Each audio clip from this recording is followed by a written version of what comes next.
Ladies and gentlemen, this isn't just success, it's a breakthrough. I wasn't planning to go on air one more time, but what has come to light today must be conveyed and explained, and most importantly, what this means for us.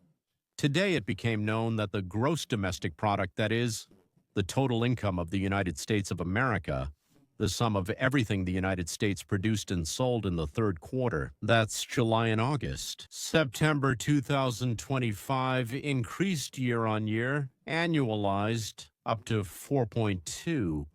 I know most people aren't sure if that's good or bad. There's a lot of nuance, but let me give you an example from the Obama years. An increase in production growth over a year in the United States, let's say by 1.5, 1.2, or 1.5% was considered good.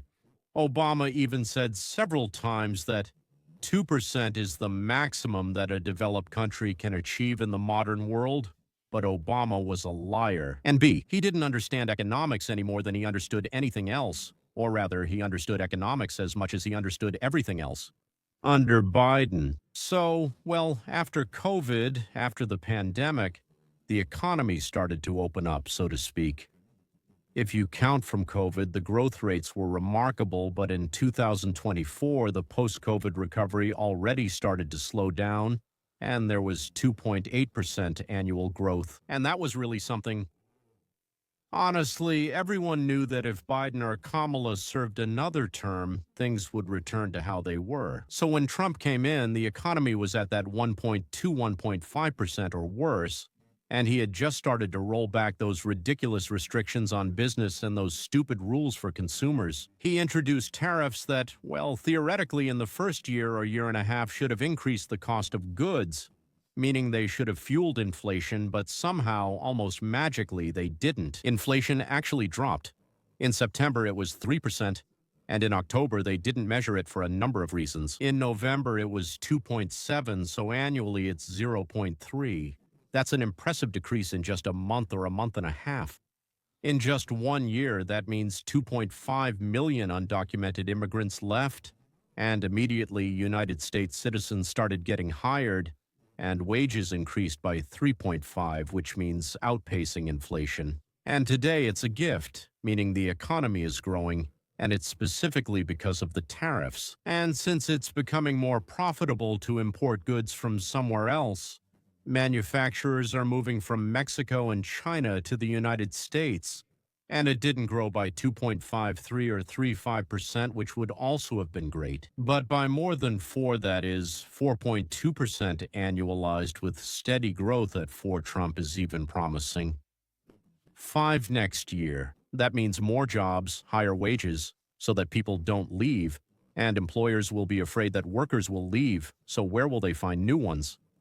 Wages go up, people aren't being fired. On the contrary, they're being hired, offered better conditions, because they need to attract workers.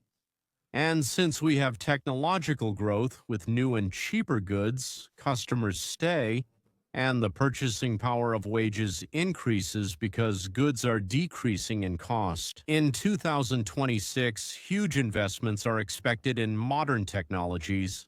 That is AI, artificial intelligence, infrastructure, electricity production, and huge funds are being saved by reducing the federal bureaucracy. How many are there already? 500,000, I don't remember right now.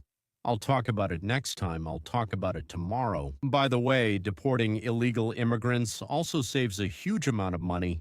Stopping the frauds that Elon Musk found, stopping the frauds that have already been discovered, like the exploitation and abuse of social programs by immigrants from Somalia, Venezuela, Haiti, and so on.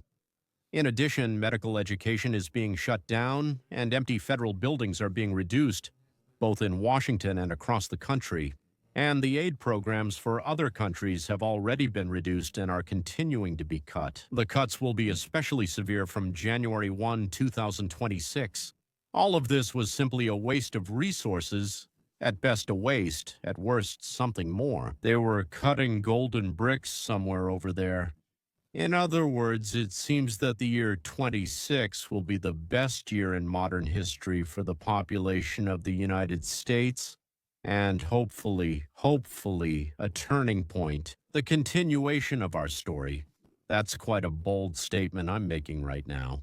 From creeping socialism to a free market, freedom of speech, freedom of assembly, freedom of the press, in general, to everything that is the continuation of what we came to America for. Ladies and gentlemen, if you remember, in 26, we'll gather on New Year's Eve, we'll gather and raise a toast.